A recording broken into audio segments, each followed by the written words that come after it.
જય દિશામાં બધાને. તો આપણે આજે 7મા દિવસની વાર્તા કરવાની છે, તો બધા લાઈક શેર ને કમેન્ટ કરી દેજો. અને આજે આપણે 7મા દિવસની દશામાની વાર્તા શરૂ કરીએ.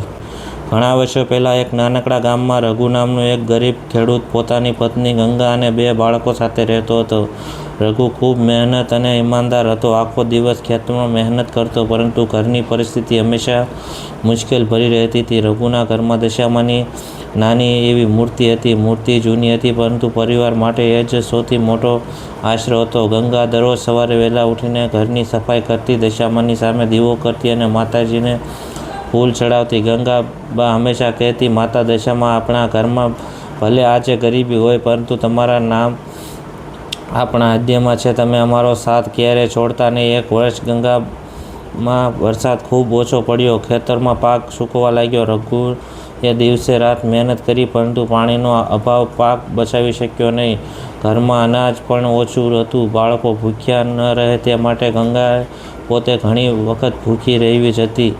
એક સાંજે રઘુ ખૂબ નિરાશ થઈને ઘરે આવ્યો. તેણે ગંગાને કહ્યું, હવે મારી પાસે કંઈ બચ્યું નથી. ખેતરનો પાક પણ ગયો અને ઘરમાં અનાજ પણ નથી. એને સમજાતું નથી કે બાળકને શું થશે.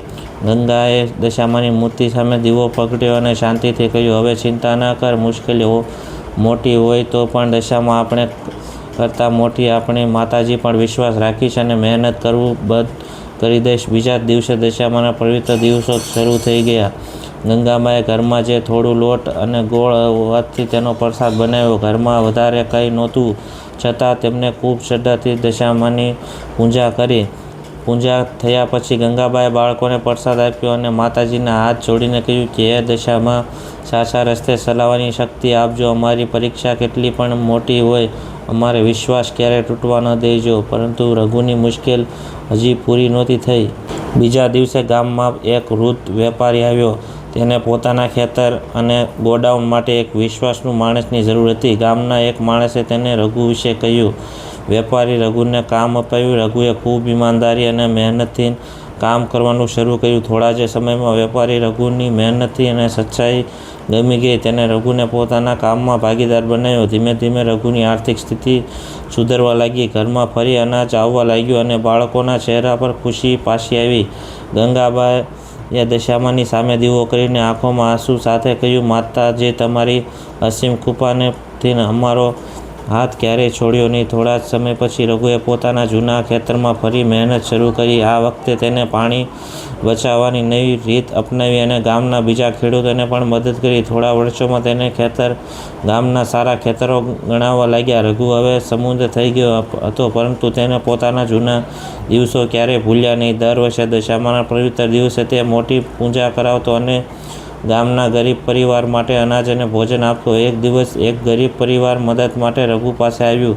તેમને જોઈને રઘુને પોતાના જૂના દિવસો યાદ આવ્યા. તેને તરત જ તેમને અનાજ આપ્યું અને કહ્યું, મારા જીવનમાં જે કંઈ સારું આવ્યું છે તે માત્ર મારી મહેનત નથી, મુશ્કેલીઓના સમયમાં દશામાની શ્રદ્ધા અને હિંમત છે. તે આજે મારી પાસે જે એમાંથી બીજાના જીવનમાં ખુશી વહેંચવી, એ જ માતાજીની સાચી સેવા છે. ગંગાબાએ દશામાની સામે દીવો પકડાવ્યો અને પરિવાર સાથે આરતી કરી. આખું ઘર જય દશામાં ગુંજી ઉઠ્યું. રઘુએ હાથ જોડીને કહ્યું, હે દશામાં, અમને ક્યારેય એવો અહંકાર ન આપતી કે અમે તમારી કૃપા ભૂલી જઈએ. અમે હંમેશા સાચા રસ્તા પર ચાલવાની શક્તિ આપજો અને જરૂરિયાતમંદને મદદ કરવાની બુદ્ધિ આપજો.